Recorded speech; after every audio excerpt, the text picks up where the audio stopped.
Bon, j'ai beaucoup de boulot, du coup j'ai du mal à avancer dessus, mais c'est mon side project. Je l'ai commencé il n'y a pas très longtemps. Euh, donc voilà, c'est un projet que j'ai entre guillemets protégé, j'ai pris le nom de domaine, tout, parce que j'ai vraiment envie de le lancer en application, alors qu'à la base c'est parti d'une application pour mon fils. Donc ça va se terminer en projet avec des petites quêtes à réaliser, mais tout en apprenant des choses.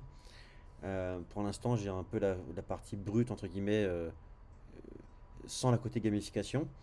Donc par exemple, imaginons ici, donc des parents qui peuvent s'inscrire avec leurs enfants, et du coup les parents pourront gérer leurs enfants. Donc pour l'instant on va être dans l'administration parce que c'est même pas en version alpha là, c'est en version pré-alpha. Imaginons un parent qui veut aller créer un exercice pour son enfant. Voilà. Donc par exemple ici on peut créer on peut créer un exercice de maths, d'histoire, ce qu'on veut, une dictée, voilà. Moi à la base je partais pour les dictées par exemple. Et bon, on va créer une dictée, je m'en suis généré une au hasard, entre guillemets. Ouais, voilà, allez, hop, j'en ai généré une au hasard, enfin, une IA, donc catégorie français, pour l'instant j'ai que ça. Et je vais copier-coller du coup cette dictée. Alors, j'ai même pas lu ce qu'elle m'a généré. Bon, ok, bon, pourquoi pas. Euh, Ici, la question, en gros, là, l'élève, ça va être réalise cette dictée. Donc là, c'est un peu les contenus de l'exercice. Réalise la dictée, on peut mettre des consignes. Hop.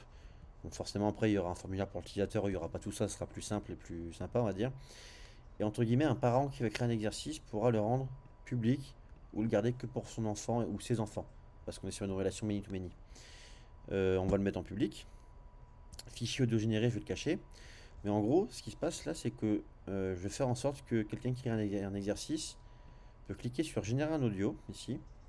Hop, il va enregistrer l'exercice. Donc là, je vais avoir une petite latence de 3-4 secondes. Donc à voir si je gère ça plutôt avec une tâche.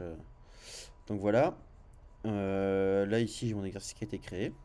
Et maintenant, si je vais sur la partie académie, donc c'est la petite souris, je vais commencer. Et vous voyez, ici, j'ai bien mon audio qui a été généré. La petite souris grise court dans la maison. Elle cherche du fromage frais. Soudain, Voilà. elle voit un chat noir. Bon, voilà, oui, il y a sûrement un écho. Donc là, en fait, il peut avoir, entre guillemets, l'énoncé, dans le sens où ça va être la dictée. Il va pouvoir avoir la dictée dictée, en fait.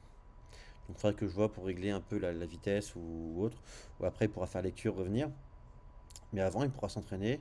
Hop. Donc ça, c'est un petit peu d'AlpineJS. Il pourra s'entraîner à lire la dictée, à regarder un peu voilà, l'orthographe. Donc là, je vais recopier ici. Et le but après, ça va être par exemple, donc qu'il écrive sa dictée. Imaginons qu'il a fini d'écrire. Là, par exemple, il va mettre quelle faute je pourrais faire ici. On va mettre un E. On va euh, on va mettre on va enlever un L ici. C'est dommage, j'aurais bien voulu faire une autre faute. Ah, voilà. Hop, on va faire une faute exprès ici. Donc l'élève, entre guillemets, il va pouvoir soumettre sa réponse. Pareil, ça va prendre allez, 3-4 secondes, là ça va assez vite. Et une fois qu'il a soumis sa réponse, il est redirigé du coup vers une page de résultats, on va dire.